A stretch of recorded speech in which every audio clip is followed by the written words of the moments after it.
यही वो उम्र है जिसमें फ्यूचर बन भी सकता है और बर्बाद भी हो सकता है। माँ 9 महीने तक अपनी कोख में बच्चे को सींचती रहती है और पिता तमाम उम्र अपने बच्चे की परवरिश करता रहता है।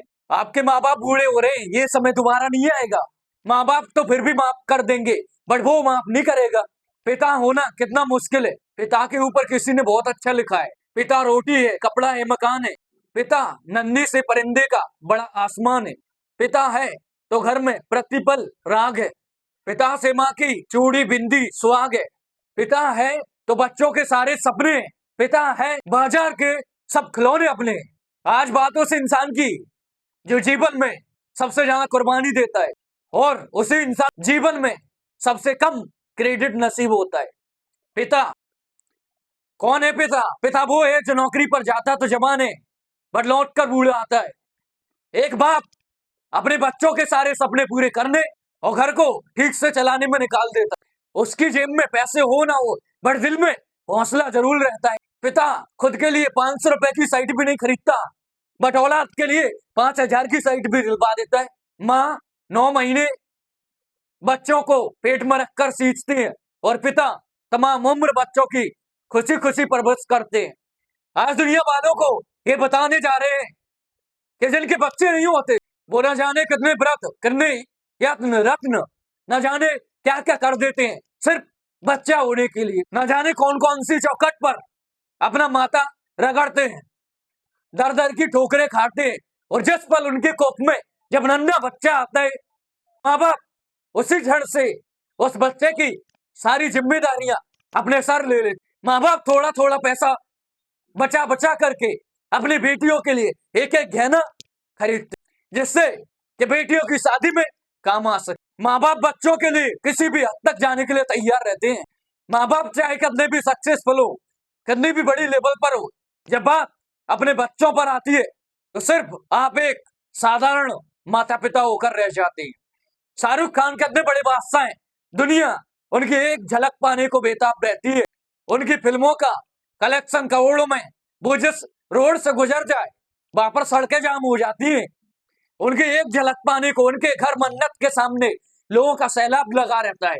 मुंबई में नार्को डिपार्टमेंट उनके बेटे को जब अरेस्ट करता है, वही सुपरस्टार शाहरुख खान तमाम रिसोर्स से तो होते हुए भी समीर बान खेड़े के सामने हाथ जोड़े हुए नजर आते हैं। उनके फोन की चैट लीक हुई और वो बहुत ही भावुक से समीर बान खेड़े से रिक्वेस्ट करते हुए नजर आ रहे हैं कि आप मेरे बेटे को छोड़ दें। दुनिया का सबसे बड़ा सुपरस्टार जिसे दुनिया झुका ना सकी, बच्चों के 2 आंसुओं ने उसको तोड़कर रख दिया। पिता होना आसान नहीं है। राजा दशरथ तो बहुत पराक्रमी राजा थे। उनकी कुशलता का डंका तीनों लोगों में बसता था। जब देव और दानवों में युद्ध हुआ तो खुद भगवान इंद्र राजा दशरथ से मदद मांगने आए। दानवों की सेना जिस राजा दशरथ से कांपती थी, उन्हीं राजा दशरथ ने भगवान श्री राम के बिछड़ते ही अपने प्राण त्याग दिए। इतने पराक्रमी राजा भी पुत्र मोह से ऊपर ना उठ सके। पिता होना इतना मुश्किल होता है। महाराजा दशरथ हो या शाहरुख खान, ना जाने कितने ही लोग दुनिया के सामने कुछ और होते हैं। जब बात अपनी औलाद की आती है तो सबकी पर्सनालिटी के एंगल अलग देखने को मिलते हैं। माँ बाप होना इतना मुश्किल है। सिर्फ इतना ही नहीं, माँ का कर्ज तो मरकर भी नहीं उतारा जा सकता। बच्चे का मलमूत्र माँ बाप के अलावा कौन साफ कर सकता है, और ऐसा वो खुशी खुशी करते हैं। इसलिए भगवान ने माँ बाप की पूजा खुद से भी पहले बताई है। बच्चा बीमार होता है तो नींद माँ को नहीं आती। माँ बड़ी अद्भुत है, वो बच्चे के रोने के अंदाज से समझ जाती है कि बच्चा भूखा है या पेट में दर्द हो रहा है, क्योंकि बोल के बच्चा तो समझा नहीं सकता, बट प्रसव पीड़ा इसलिए हर माँ खुशी खुशी सहन करती है ताकि एक नवीन जीवन धरा पर आ सके।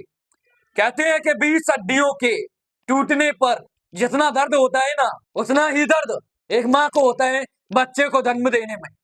याद रखना, इस दुनिया में एक रिश्ता बिना स्वार्थ के होता है और वो रिश्ता होता है माँ बाप का। उनको बच्चों में सिर्फ इतना ही इंटरेस्ट होता है कि उनके बच्चे उनसे भी ज्यादा कामयाब बने, नेक बने। इसके अलावा माँ बाप को अपने बच्चों में और कोई सेल्फ इंटरेस्ट नहीं होता। आज की इस वीडियो में बात करना चाहेंगे हर एक वो जनरेशन से जो माँ बाप के बारे में क्या थिंकिंग रखती है। सबसे पहले मैं एक्सेप्ट करना चाहता हूं कि आज की जनरेशन हर लिहाज से पिछली सभी जनरेशन से बेस्ट है, क्योंकि जितना एक्सपोजर इस जनरेशन को मिला है उतना एक्सपोजर कभी किसी जनरेशन को नहीं हुआ।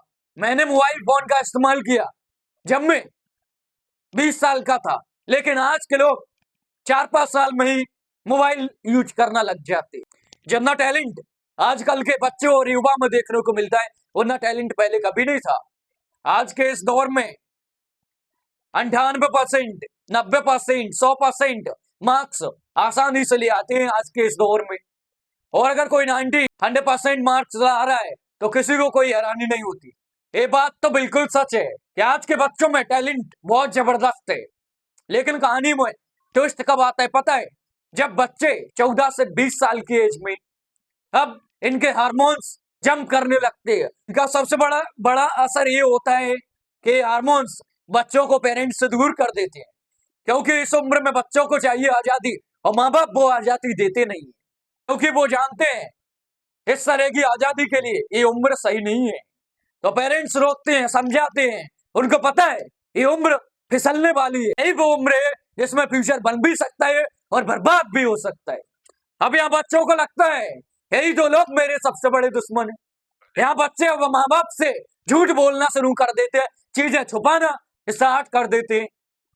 बच्चों को अपने दोस्तों के साथ रहने में मजा आता है, अपने ही माँ बाप दुश्मन नजर आने लगते हैं।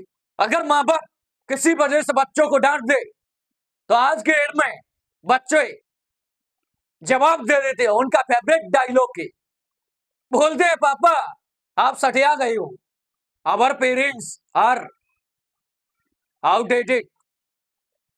और बच्चे ऐसा कर रहे हैं तो मुझे इसमें कोई हैरानी की बात नजर नहीं आती, ये नेचुरल है, सभी करते हैं, साइकिल चलता रहता है। आजकल के बच्चे जो वैसा कर रहे हैं आने वाले टाइम में उनके बच्चे भी वैसे ही करेंगे। आजकल के लोग अपने माँ बाप के बारे में कम सोचते हैं, दूसरे के बारे में ज्यादा सोचते हैं। अगर बच्चों को डांट दिया माँ बाप ने तो दूसरों के पेरेंट्स की बात सुनेंगे, खुद के माँ बाप की बात कम सुनते हैं। कपिल शर्मा के शो में आमिर खान ने बताया कि सभी स्टार्स के बच्चे अपने करियर की प्रॉब्लम का सॉल्यूशन लेने के लिए मेरे पास आते, बट मेरे खुद के बच्चे मेरी नहीं सुनते। बच्चे बात सुने या ना सुने ये मेरी टेंशन नहीं है, जो मेरी चिंता है मैं वो बताता हूँ आपको। आजकल में जो बच्चों को स्कूल कॉलेज में पढ़ाया जा रहा है वो जिंदगी में 95% काम आता ही नहीं है, और जो काम आता है वो वहां पर पढ़ाया नहीं जाता। Sine theta cos theta alpha beta gamma ये जिंदगी में काम आया ही नहीं है। A for apple B for banana. As a parent बच्चों की सबसे बड़ी प्रॉब्लम यही है कि वो किसी गलत संगत में ना पड़े, क्योंकि कुछ रास्ते ऐसे हैं जहां पर एक बार चले गए तो वापस आना मुश्किल है। जैसे शराब का नशा, सिगरेट का नशा, गुटखा चीनी का नशा। कोई ऐसा कदम ना उठाएं इसका पछतावा उनको सारी उम्र भुगतना पड़े। एक शेर है, एक गलत कदम उठा था राही ये शौक में, और मंजिल तमाम उम्र मुझे ढूंढती रही। आदमी एक गलती करता है फिर रास्ता कभी मिलता नहीं। और मेरी टीचर प्रोफेसर से बस इतनी रिक्वेस्ट है कि वो बच्चों को वही पढ़ाएं जो उनके काम में आए एंड एक अच्छा इंसान बना सके। जितना टीचर स्कूल क्लास में पढ़ाता है उतना तो आज गूगल पर एक क्लिक में आपको मिल जाएगा। बस पहले टीचर की जिम्मेदारियां कम थी, लेकिन आज टीचर की जिम्मेदारियां ज्यादा बढ़ गई, लेकिन आज ही वो अच्छे से नहीं पढ़ाती। आज टीचर उनको मॉरल वैल्यू सिखा दे, देश के लिए करने का कोई जज्बा उनके अंदर भर दे, सोने पर सुहागा हो जाए। अगर माँ बाप के प्रति बच्चों के अंदर ग्रेटिट्यूड की भावना उनके अंदर आ जाए तो अपनी जिंदगी में कुछ ना कुछ कर। टीचर ये कोशिश करे कि उनको सिखाए, बच्चे अपने माँ बाप से छोटी बड़ी बात उनको बताए, डिस्कस करे उनके साथ। टीचर उनको समझाए अगर कोई भी प्रॉब्लम है तो उसका हल जरूर है। आज की होनर जनरेशन से यही रिक्वेस्ट करना चाहूंगा कि पिता की इज्जत श्री राम की तरह करना। पिता के वचन को पूरा करने के लिए श्री राम ने जीवन के 14 बरस वनवास में काट दिए, और वो भी खुशी खुशी आके माँ बाप को आपसे कुछ नहीं चाहिए। वो तो अपने जाने के बाद सारी संपत्ति प्रॉपर्टी आपको ही देने वाले, आपको ही देकर जाएंगे। इंडिया के एवरीवन, प्रत्येक पर्सन से कहना चाहूंगा कि आज के ये 3 चीजें। नंबर 1, सबसे पहले कि आप 30 मिनट अपने माँ बाप के साथ रोज गुजारें। इधर उधर की कैसी भी बातें करें, खुद हंसें, उन्हें हंसाएं, कोई जोक सुनाएं, उनसे उनकी पुरानी बातें ताजा करवाएं, उनके स्कूल के दिन, कॉलेज के दिन याद करवाएं। कैसी भी बात करें, बट बात करें, कुछ किस्से पूछे उनसे, लेकिन बात करें। जब वो स्कूल कॉलेज के किस्से आपको बताएंगे ना, तो उनकी आंखों में चमक आ जाएगी। क्योंकि दोस्त, जैसे जैसे आप बड़े हो रहे ना, आके माँ बाप भी बूढ़े हो रहे, और ये समय फिर नहीं आएगा। उनके जाने के बाद बड़ा अफसोस होता है, काश ये कर लेता, वो कर लेता। उनका कर्ज सारी जिंदगी मिलकर भी नहीं उतार सकते, लेकिन उनको समय देकर आप उनका कर्ज जरूर उतार सकते। मुनव्वर राणा का एक शेर है, लौटकर जैसे भी हो ए जाने पिदर आ जाना, लौटकर जैसे भी हो ए जाने पिदर आ जाना, ऐसी वैसी खबर सुनना तो घर आ जाना, और वक्त रुखसत हमें इज्जत से सलामी देने, जब डुबोने लगे दरिया तो नजर आना। आसपास ही रहना अपने माँ बाप के। दूसरी बात, मिसबिहेव, अपने माँ बाप से कभी भी ऊंचे आवाज में बात मत करना, गलत बात मत करना। उनको कभी ऐसा एहसास नहीं होना चाहिए कि अब हम बूढ़े हो रहे हैं, कमजोर हो रहे हैं, इसलिए हमसे ऐसे बात की जा रही है। याद रखना, आपकी वजह से उनकी आंख से निकला एक आंसू आपकी तमाम जिंदगी बर्बाद कर सकता है। माँ बाप तो फिर भी माफ कर देंगे, बट वो माफ नहीं करेगा। तीसरी सबसे इंपोर्टेंट बात, बिना माँ बाप के पैर छुए अपने घर से मत निकलना।